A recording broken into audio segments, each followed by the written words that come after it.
ప్రైవేటుకు దీటుగా ప్రభుత్వ స్కూళ్లను తీర్చిదిద్దుతామన్నారు రాష్ట్ర మంత్రి పొంగులేటి శ్రీనివాసరెడ్డి. నిర్మల్ జిల్లాలో పర్యటిస్తున్న మంత్రి ఉదయం బాసర సరస్వతి అమ్మవారిని దర్శించుకున్నారు. ఆలయ అధికారులు, అర్చకులు మంత్రికి పూర్ణ కుంభంతో స్వాగతం పలికారు. తర్వాత ఆలయంలో ప్రత్యేక పూజలు నిర్వహించారు. బాసర ఆలయాన్ని అన్ని విధాలుగా అభివృద్ధి చేస్తామన్నారు పొంగులేటి.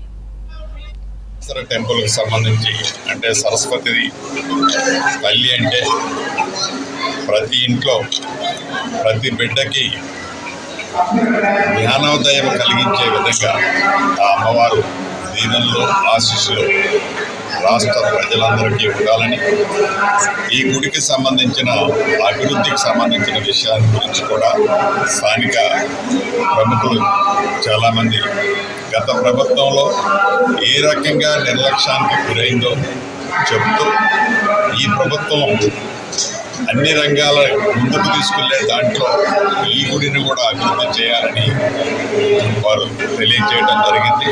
తప్పకుండా గౌరవ ముఖ్యమంత్రి గారితో ఒకసారి సంప్రదించి భద్రాచలంలో ఏ రకంగా అయితే అభివృద్ధి చేయాలి అని అనుకుంటుందో ఈ ప్రభుత్వం, ప్రఖ్యాతి చెందిన ఈ సరస్వతి అమ్మవారి టెంపుల్ ఏదైతే బాసర్లో ఉందో ఈ టెంపుల్ను కూడా అభివృద్ధి చేసే దాంట్లో ఈ ప్రభుత్వం ముందంజలో ఉంటుందని మనస్ఫూర్తిగా తెలియజేసుకుంటూ